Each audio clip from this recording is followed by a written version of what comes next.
Zindabad CPM Zindabad okay the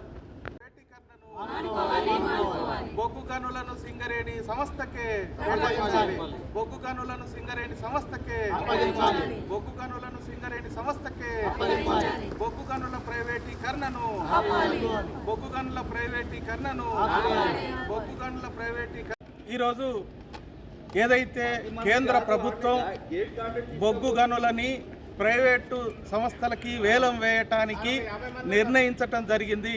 దీన్ని CPM పార్టీగా తీవ్రంగా ఖండిస్తూ ఉన్నాం. ప్రధానంగా ఈరోజు సింగరేణి సంస్థ బొగ్గు గనుల తవ్వకాల కోసం బొగ్గు గనుల ఉత్పత్తి కోసం ఈరోజు ఏర్పాటు చేసినటువంటి సంస్థ.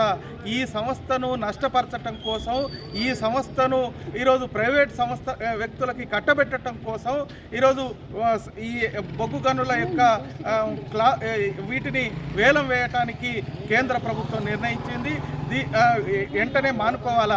ప్రధానంగా తెలంగాణ రాష్ట్రం నుంచి ఎన్నికైనటువంటి కిషన్ రెడ్డి గారు ఈరోజు కేంద్ర బొగ్గు గనులు శాఖ మంత్రిగా ఉన్నటువంటి పరిస్థితి ఉన్నది. ఈ తెలంగాణకు న్యాయం చేయాల్సినటువంటి కిషన్ రెడ్డి గారే దగ్గర ఉండి ఈరోజు హైదరాబాద్లో వేలం పాట నిర్వహించడానికి నిర్ణయించటం అంటే ఈ తెలంగాణ పట్ల బీజేపీకి ఏ రకమైనటువంటి చిత్తశుద్ధి ఉందో అర్థమవుతూ ఉన్నది. బీజేపీ మాటలు కోటలు దాటుతూ ఉన్నాయి, చేతలు గడపలు దాటట్లేదు.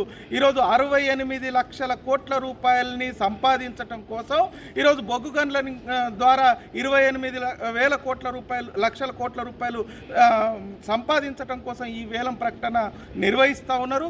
ఇది కాదు, ఈరోజు ఈ రాష్ట్రంలో తెలంగాణ రాష్ట్రంలో 46,000 మంది ఈరోజు బొగ్గు గనులలో పనిచేస్తూ ఉపాధి పొందుతూ ఉన్నారు. అట్లాగే 26,000 మంది కాంట్రాక్టు కార్మికులు ఈరోజు ఇందులో పనిచేస్తూ ఉన్నారు. వేలాది రూపాయలు ప్రభుత్వానికి ఆదాయం వస్తున్నటువంటి వనరుగా ఉన్నటువంటి ఈ సింగరేణిని నష్టం చేయటం అంటే ఈ ప్రభుత్వ రంగ సంస్థల పట్ల ఏ రకమైనటువంటి వివక్షత ఉందో అర్థమవుతా ఉంది. ఇప్పటికైనా ఈ వేలం పాటలను మానుకోకపోతే రాబోయే కాలంలో మొత్తం ప్రజానికంతో పెద్ద ఎత్తున ఆందోళన చేయాల్సి వస్తుంది. ఈ ప్రభుత్వానికి తగిన గుణపాఠం చెప్పే పరిస్థితి వస్తుందని హెచ్చరిస్తా ఉన్నాం.